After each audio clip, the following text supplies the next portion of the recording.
All right. Well, good morning, fellow chit chatters. Here from the road, Brad McDonald, COO, Continuum Ag.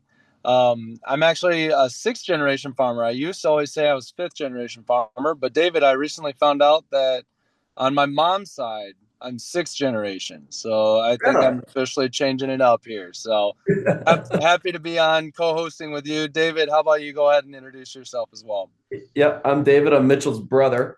I'm doing his sales agronomy over here. I've probably talked to quite a few of you over the phone, asking you questions and scoring your bushels. Seventh generation farmer alongside my brother. Working just right out of here, out of the hometown now in Southeast Iowa.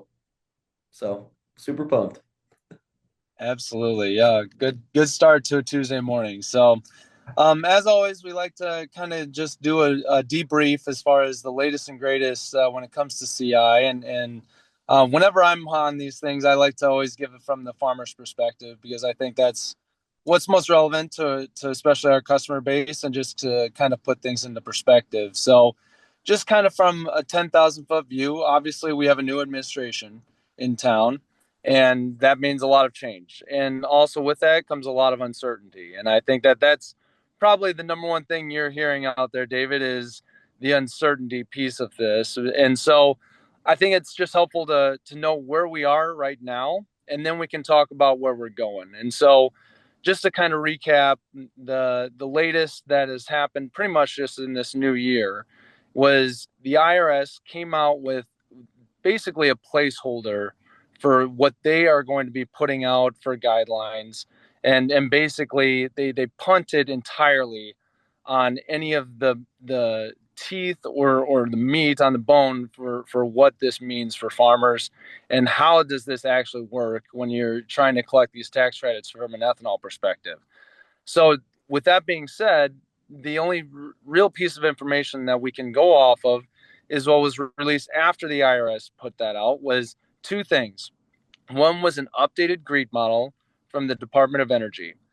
Notably absent from that GREET model, though, was the feedstock calculator. So it's great as far as for biofuels to be able to utilize that model. It does have the updated, particularly for the carbon capture piece. So we do have more information from the Department of Energy based on that model.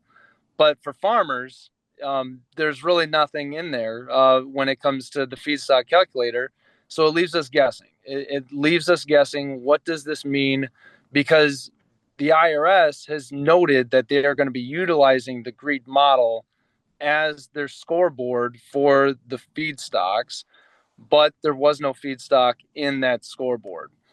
That said, the USDA did come out with their own scoreboard. And along with that, their own model, they also published their own technical guidelines. What's important about the technical guidelines is it goes into detail all of the things that a farmer will need to do in order to make this real. I always like to put it into perspective. Farmer, it's not enough just to do the thing. You have to prove you did the thing. And that's what we've at Continuum Ag have been so honed in on this past year and a half is helping farmers down that path. And the reason actually why I'm on the road right now is I'm meeting up with a farmer who's going through the first audit process of that first verification. And so it's pretty exciting time. Anyone who signed up for that first tranche of CI certification, expect your certification to be finalized here fairly soon. So we're pretty excited to have that all rolled out. So basically, the key things though that came out with the USDA guidelines though, it was a stripped down, very basic model that only focused on four variables: one, cover crop; two, the type of tillage; three, your fertilizer timing. So whether you put your fertilizer on in the spring or the fall, and then also whether you included a nitrogen inhibitor. And that's it. And so it was a very much stripped down because if you look at what had been in the feedstock calculators in the GREET model in the past, it went into very specific details, talking about what type of fertilizer, how much did you put on, and notably manure. Manure was a huge component when it comes to the feedstock calculator of the past in the GREET model, USDA decided to take all forms of livestock out of the equation when it came to their new model. The unfortunate piece about all of this is I can understand from the mindset of USDA during their feedback sessions had been getting a lot of feedback from farmers. Keep it simple, keep it simple, keep it simple. And from the outside looking in, when you look at the model, okay, 4 variables, very simple. But when you go into the details of what does it take to prove you did the thing, they're still asking all of the critical questions of it wasn't just what type of or whether you put fertilizer on in the spring or the fall. They were asking what fertilizer did you put on, how much did you put on. So when it came to the proof, the very difficult thing that farmers are going to have to do, they still had that be a requirement. And so to me, it was fairly disappointing. They simplified the model, but they didn't in fact make it easier for farmers to participate. And by doing that, what that resulted in is it just leaves more on the table for the farmer where they were not able to capture scores efficiently. So I'll give an example. Before, and in the GREET model, when I could take all of the factors into play, so manure, production, the how much fertilizer I was putting on, all of that came to a -4 score.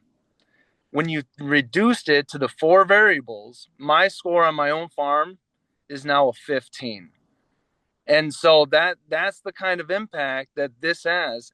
Now, the caveat to all of this, David, is none of it is set in stone because No. at the end of the day, it all comes down to the IRS, and the IRS can look at what the USDA put out there and literally crinkle it up and throw it in the trash, or they could adopt it whole cloth.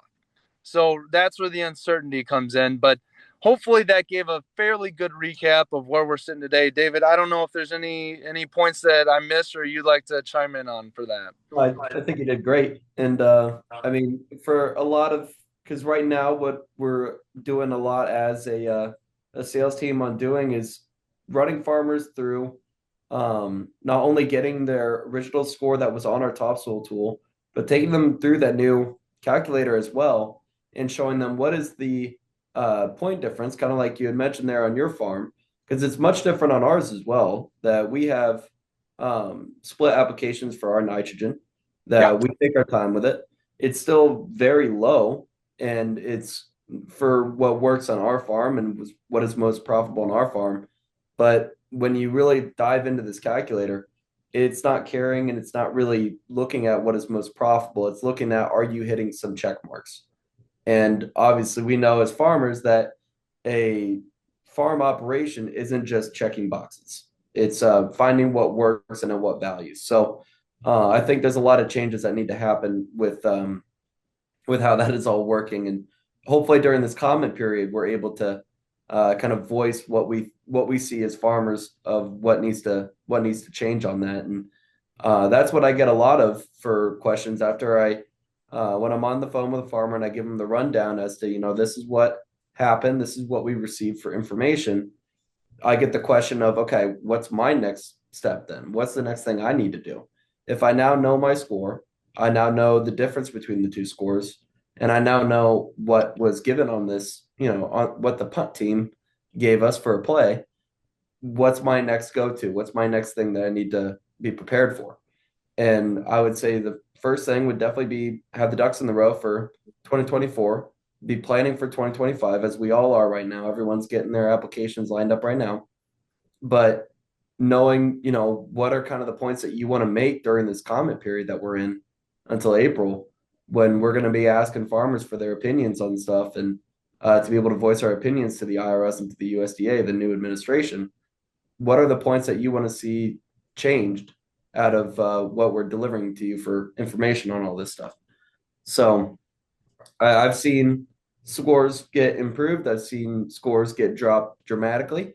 It all kind of goes back and forth. And kind of to your point there, where we were during the comment period that we were in last year of saying, keep it simple and everything, they sure did. They sure got it simple. but they simplified a lot of the things that we really were not touching on. We were touching on the things that didn't impact the score, the things that were um, very broad applicate or not broad applications, but very spot applications that would have been not a whole field view and definitely not a whole operation view as to what the ag process looked like on an individual farm. Instead, it very much simplified to the point of making it obsolete for a lot of different factors that were playing a huge part in the original GREET model. And definitely one of the biggest ones was manure management that we've seen, obviously, at our time here at Continuum and our agronomy studies, the benefits of using manure management and how those can improve soil carbons. But those were completely ex-nayed um, from the new model that they gave us. So, I one of the main things that I hear a lot as well of a concern is I'm a livestock, or for the farmers that say I'm a livestock farmer, how do I play into this now? Where do I get this benefit for the corn that I'm producing is still sequestering carbon, but I'm feeding it to my cattle. Am I able to get in on this? Am I able to participate in any way with manure or my marketing? Right. No, it's such a difficult thing, and actually, it ties right into my operation as well, David, because I'm a hog guy, right? My corn goes to feed the pigs, and the hope was that the rules would come out and it would be book and claim as opposed to mass balance. So that's another key thing to hit on here, as far as mass balance means you have to keep the scores tied to the bushels and it has to follow it through the supply chain. Whereas book and claim basically would have been able to separate the two. And you would have been able to just go to the highest bidder with your credits, essentially, or your CI scores rather, and basically you would not have to have the bushels follow. But for livestock guys, I mean, yeah, it was a huge hit because not only did you eliminate the manure benefit for CI scores, but now I would have to ship my grain off farm to an ethanol plant or elevator because it would have to follow through the supply chain in order to even participate in this. Whereas it would have been just a lot simpler. Could I just keep it on the farm, feed it to the pigs, and still utilize my scores to try and get paid that extra revenue and selling it to whoever? I didn't have to sell it. I wouldn't have to sell it to the ethanol plant down the road. I could bid it out to the highest bidder across the U.S. And so that is definitely one thing to your point as far as what we're going to be very loud on in our public opinions. And it goes back to honestly just logistically even USDA made the claim that there has been some mass balance done on a very small scale. That is true, particularly European, California markets. Yes, we have been able to track those scores throughout the supply chain, but very, very small and not nearly to the scale of what we need to get it to. What they're going to effectively do, though, if they stick to mass balance, is eliminate the whole 2024 crop year because all of that corn is moving. So what are we going to do here as far as at least you would have to clarify, okay, I've already sold my corn or I've already fed it to the pigs. What now? How does that mean that I just cannot participate in this? And if that's the case, and it takes another 6 months before the rules come out, almost all of the 2024 crop has been moved at that point. So Right. how are you going to be able to track all those bushels? Logistically, it just makes a huge nightmare. Even though, yes, it has been done, our opinion is that we need to get to a book and claim just to make it make sense for the 2024 crop year. Because keep in mind, this is a 3-year program. 2025 is the first year of this happening. Well, if you make it so a third of the time we can't even participate because we're trying to do this mass balancing a year after the fact, after the corn's out of the field, it's just not going to work. And so we just have to be practical about these things. And for us, we're going to be very, very loud on that piece. At this point, it's just too late. It's too late to try and do a mass balance approach we have to do book and claim if we're going to have any chance of 2024 be working out for us. Yeah, I totally agree. Yeah, you can't try to backtrack this thing any further and try to say that you have to take it to the ethanol plant. The corn's already gone. Yeah, it makes it very difficult. So, and basically, yeah, that's where we're sitting at. And to your last point, before we get into any questions that are coming through, as far as what's next, because that's where my mind goes too. So my score just went from a -4 to a 15, and now I have to deliver it to an ethanol plant as opposed to feed the pigs. Well, does that basically eliminate me from participating? And that's a question that I'm grappling with on my farm right now. One thing that Continuum is working on, and something that we would like some feedback on, is we want to help farmers participate in whatever program is best for them. So a key thing that I think every farmer needs to keep in mind here is that whether it's CI or some other program, your data is worth something. And what it's worth is dependent on those practices, right? So if you're running full conventional, it's not going to be worth as much. But if you're doing some of these conservative practices, we should be able to see some value come from somewhere. And Continuum wants to help farmers participate in whatever program is best for them. So basically, what we're looking for is feedback as far as, is this something that farmers would be interested in as an entirely new product from Continuum Ag to be offering to basically, hey, farmer, let's see where you're at. What is your data telling us? What does that say as far as the value that you're producing on your farm?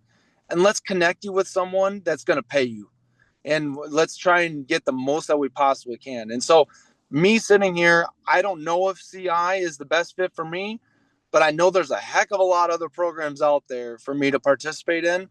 And I would like to know what those are, and then have some professional advice kind of guide me.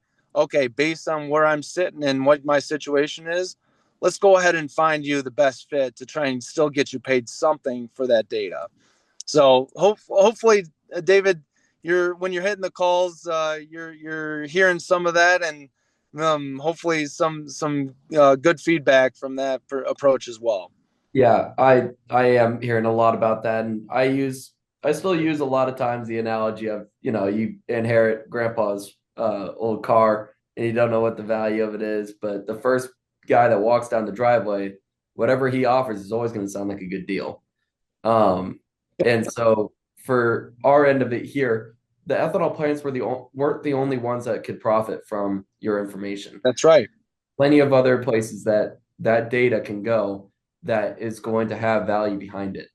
And being the ones over here that are able to not only track, but store and monetize that data for you to get it out to the right people for the right value for you. That's where we can fit in and be able to provide that, where we can help you sell that car and get the best value for it. So that's right. We're getting some good questions in here, especially with new administration questions and everything. A lot of things happening this week for the new administration and whatnot. The first one is over the confidence that the new administration is going to keep 45Z, especially with the grants and the cost share getting frozen. And we got the article this week that the 45Z stuff was brought before Trump, and it was right. If I read that right, it was all for it. So yeah, and at the end of the day, that's kind of going back to our point as far as it would not necessarily be reliant 100% on the Inflation Reduction Act. We would be trying to connect you with wherever the best offer would be for that data. But yeah, as far as, I mean, we can speculate and play politics all day long as far as what this new administration is going to be doing. I know that there's two key pieces there, and it's really going to come down to Secretary of Treasury Scott Bessent as far as whether or not what that looks like. I know that he has been a huge advocate for 45Z, but I mean, Doge and Elon could say, you know what, no go, and so it really is a guessing game at this point. But then also having Secretary of Ag this Brooke Rollins, honestly, I don't really know much about her as far as where she's going to stand on all of this. And I know that your brother, Mitchell, is going to be on a working group to hear this coming to hopefully steer the ship correctly. But yeah, it would be a shame, I would say, for farmers if you saw 45Z go whole cloth. That would be a bad thing, and it would be too bad because it's got bipartisan support as well.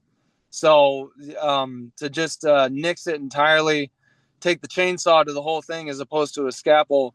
Hopefully that would not happen, but it definitely is a possibility. And it's one of those things that we just have to pivot to wherever the best opportunity is if that were to be the case. We're preparing for all of those scenarios, Josh, if I read that question right. So, Yeah.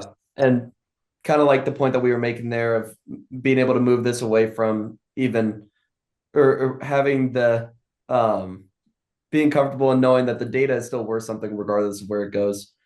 We're confident that 45Z is still going to do just fine, that it'll be able to move through. As to the value that it'll have on it, things got a little shaky with those interim rules, but we have 90 days to be able to move that to where it is the most valuable. that's right. Regardless of that, though, there's still always the private market. We don't have to just get, government dollars on this thing. We can still get private money to you for your data. It's still worth something to someone, Yeah. regardless of what the government is wanting to do with it. So we're going to be just fine on that one. Yeah, I'm seeing another question here in the chat as far as it goes to speak to the same thing as far as financial aid programs. Yeah, I mean, again, it would be interesting. Let's just put it this way. Let's run that scenario as far as so if we slap a whole bunch of tariffs and do price manipulation for the egg sector in general, and then pull all financial aid and cut out 45Z, you can imagine there's probably not going to be very happy middle of America with this administration. And if there's one thing that I fairly confident in with this administration is they would not want the bad publicity in the middle of America. And so, again, we can play politics and think about all this, but yeah, I mean, it is possible that could be the worst doomsday possible. We could just tank all commodity prices and then pull all financial aid and take out 45Z. Yep, that is 100% a possibility. I do not see that being likely, considering the administration would not want to just throw the middle of America to the wolves. But that's just, I guess, my own personal opinion, David. So, No, I totally agree with you. There's a lot of things that are happening right now on import and export, and to try to limit the export would not be great. no, But definitely. the other one here that we've got as to why they were kind of excluding the livestock, at least on to kind of start on the agronomy side here of it, the manure management area. A lot of what the chatter was before the rules were going to come out was lab analysis of manure and finding out what the nutrient density of the manure that was getting put out would be, which for a lot of confinements, especially, not so much on the open air and on the kind of free range side of stuff if you got feedlot type of stuff, but especially for our area here where it's confinement hogs, a lot of that was already getting tested. And so we were confident that they would be just fine. But obviously, as we saw with this new model that came out, it removed all nutrient density for all of the fertilizer. There was no rate of anything and no question as to what you were even putting on for fertilizer management. So it was very strange especially for me, I'm looking at that new model as to why is manure completely gone when we remove everything for fertility on the nutrient management. How's come we didn't just add manure in there too? I thought the roadblock was, the lab analysis. So that was one part of it, of the manure management. The other part is the mass balancing. Having mass balancing rather than book and claim excludes you from, like for us here in Washington County, we have a good score. We're hitting a bunch of these check boxes that they're requiring of us in order to get a value from this thing, but we sell to livestock producers.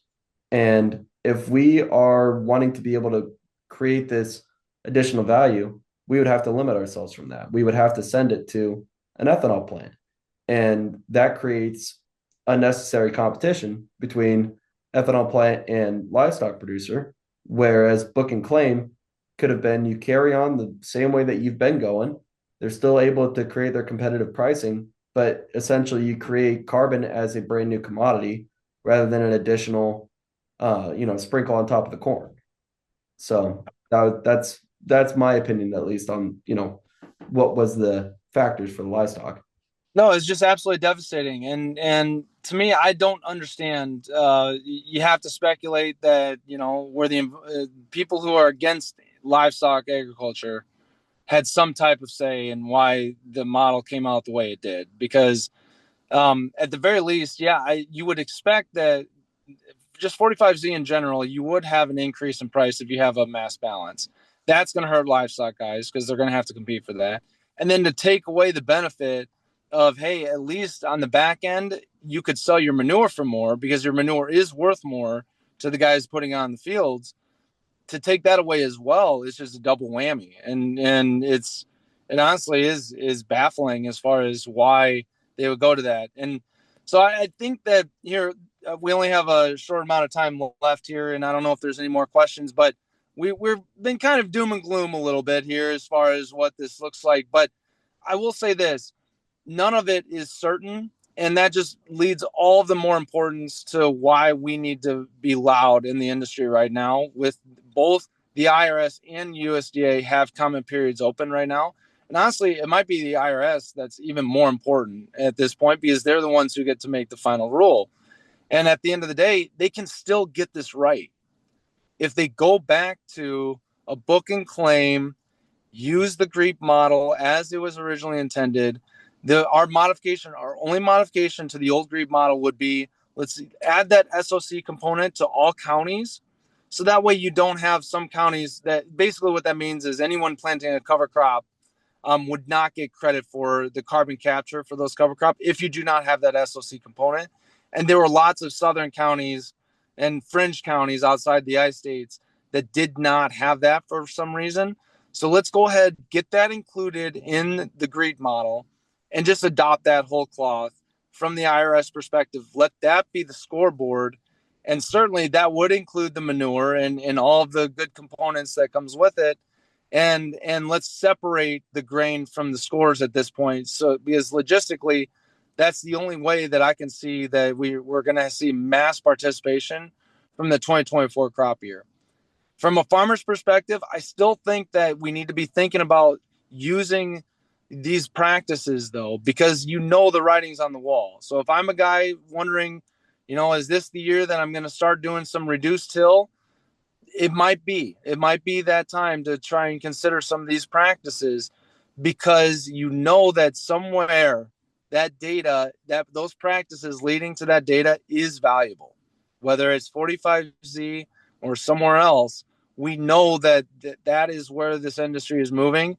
Data is worth something, and the more regenerative practices you do lead to more valuable data. So I would just keep that in mind. That's my thought as far as from a farmer's perspective. Start considering seeing some of these practices if you haven't, and document. Take pictures of everything, and make sure that you have the proof. So that way, when an auditor comes, like I would be today, and I'm asking, okay, prove that you did what you said you did. You got it all right there, ready to prove it. So, David, any closing thoughts on your end? I mean, just like we've been preaching for a long time here, is just know what that car is worth that you've got sitting in the barn there. Um, Talk to us, give us a call. We can run your scores. We can show you what the new calculator looks like if you haven't seen it. Take you through all of it and be following along with us. Obviously, we're going to be having our hands in this for quite some time on the 45Z, but remember that that wasn't the only avenue that we had. We had plenty of other routes that we were able to take, and we can get you into them as well. So, the other ones that I get a lot here, just are real quick ones. Will 45Z affect the bottom end pricing on ethanol plants? If they're wanting to give me a couple of cents extra, are they going to drop the cents on it as well? likely not. They've got way too much of a market that they're going to try to get into, and there's not enough scores to go around. So it's going to be very difficult for them to drop that pricing. Can my beans benefit from this? It depends on the plant. If they have a program, they're able to go on it. But for the programs that we have that we are constantly rolling out outside of 45Z, absolutely you can. We have plenty of programs that we're able to get you into on that. And then, of course, the old go-to here, what's my next step? We're getting into planting season here soon. It feels like planting season outside. It's like 50. Right. It's a nice day. The next steps, of course, is going to be know what that data is, have it tracked somewhere, call us up. We can have that all tracked for you so we can get it out to the right people and get you the best price for it, regardless if that's 45Z or not. So be diligent, and we're going to be, filling you in on updates as we go here. But it's still an exciting time to be tracking all this information right now. Amen to that. All right. Well, thank you so much for joining us this morning. And yep, take care. And yep, we'll stay in touch. Take care. Bye. Yeah, bro.